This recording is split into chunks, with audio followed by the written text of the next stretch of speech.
Hello friends, আসসালামু আলাইকুম। স্বাগতম আমার আরও একটি নতুন ভিডিওতে। আশা করি সবাই ভালো আছেন। আজকে আমি আপনাদেরকে খুবই মজাদার এবং চটজলদি রেসিপি করে দেখাবো। আর সেই রেসিপিটি আমি আজকে ইলিশ মাছ দিয়ে করব। রেসিপিটির নাম হলো ইলিশ মাছের মাথার টক। এটি খেতে খুবই মজা। যারা একটু অন্যরকম বা ভিন্ন স্বাদের তরকারি খেতে পছন্দ করেন তারা এটা অবশ্যই ট্রাই করবেন। আর ট্রাই করার পর কেমন লাগলো সেটা আমাকে কমেন্ট করে জানাবেন। প্রথমে আমি একটি কড়াইয়ে 1/4 কাপ পরিমাণে তেল দিয়ে দিব। এখন আমি এর মধ্যে দিয়ে দিব পেঁয়াজ কুচি।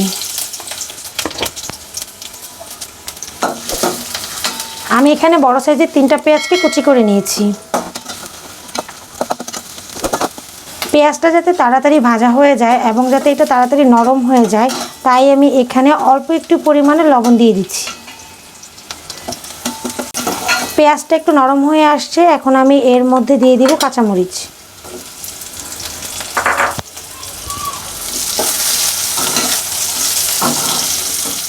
এই রান্নাটায় অবশ্যই কাঁচামরিচ ইউজ করবেন, কারণ যদি এই রান্নাটায় কাঁচামরিচ ইউজ না করেন তাহলে ফ্লেভারটা অত একটা ভালো আসবে না। আমার এটা ভাজা হয়ে গেছে, এর চাইতে বেশি ভাজার প্রয়োজন নেই। পেঁয়াজটাকে কষানোর জন্য আমি এখানে অল্প একটু পানি দিয়ে দিব।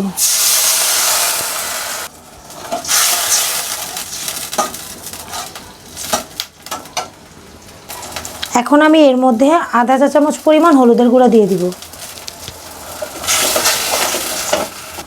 1 চা চামচ মরিচের গুঁড়া,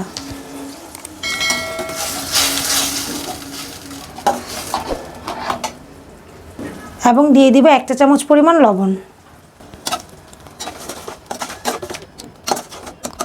এই রান্নাটা এতটাই সিম্পল যে এর মধ্যে আর অন্য কোনো ধরনের মশলার প্রয়োজন নেই। তবে পেঁয়াজ এবং মরিচের যে মশলাটা আছে সেটাকে খুব ভালোভাবে কষিয়ে নিতে হবে। আমি অল্প আঁচে একটু সময় নিয়ে মশলাটাকে কষিয়ে নিব। তেলটা উঠে এসেছে, তার মানে আমার কষানোটা পুরোপুরি হয়ে গেছে। মশলাটা কষানো হয়ে গেছে, এখন আমি এর মধ্যে দিয়ে দিব টমেটো।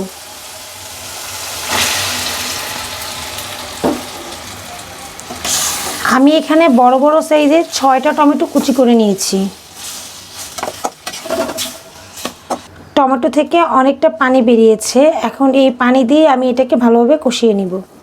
টমেটো কষানো হয়ে গেছে, এখন আমি এর মধ্যে পানি দিয়ে দিব। আমি এখানে 5 কাপ পরিমাণের পানি দিয়ে দিয়েছি। এই রান্নাটায় পানির পরিমাণটা অনেক বেশি থাকবে। এখন আমি বলক আসা পর্যন্ত অপেক্ষা করব। এটা বলক এসে গেছে, এখন আমি এর মধ্যে কেটে রাখা ইলিশ মাছের মাথাগুলোকে দিয়ে দিব। আমি ইলিশ মাছের মাথাগুলোকে এভাবে করে কেটে নিয়েছি। আমি এখানে 4টা ইলিশ মাছের মাথা নিয়ে নিয়েছি। আমি এখানে অর্ধেক টমেটো একেবারে কুচি করে নিয়েছি এবং অর্ধেক টমেটো একটু বড় বড় করে কেটে নিয়েছি, কারণ টমেটোটা যদি পুরো গলে যায় তাহলে খেতে অতটা ভালো লাগে না। এখন এটাকে মিডিয়াম হিটে 10 মিনিটের মতো করে জাল দিতে হবে। ফিরে এলাম 10 মিনিট পর। এখন দেখছি আমি আমার তরকারিটার কী অবস্থা।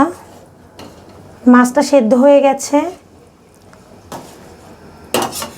আমি এখানে আরও কিছুক্ষণ সময় এটাকে জাল করে নিব।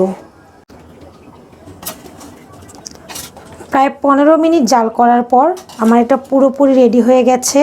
আর আপনারা ভালো করে দেখে নেবেন মাছটা সিদ্ধ হয়েছে কিনা। এখন আমি এটার মধ্যে ধনেপাতা দিয়ে দিব।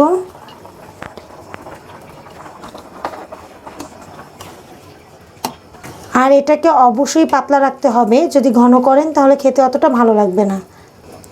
এখন আমি এটাকে চুলা থেকে নামিয়ে নিব। তৈরি হয়ে গেল একদম সিম্পল এবং অসাধারণ স্বাদের এই রেসিপিটি।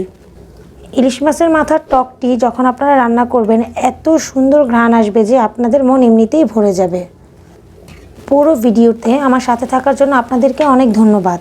এই ছিল আমার আজকের ভিডিও। আমার আগামী ভিডিও দেখার আমন্ত্রণ জানিয়ে আজকের মতো এখানেই বিদায় নিচ্ছি। ভালো থাকবেন আপনারা, সুস্থ থাকবেন। আল্লাহ হাফেজ।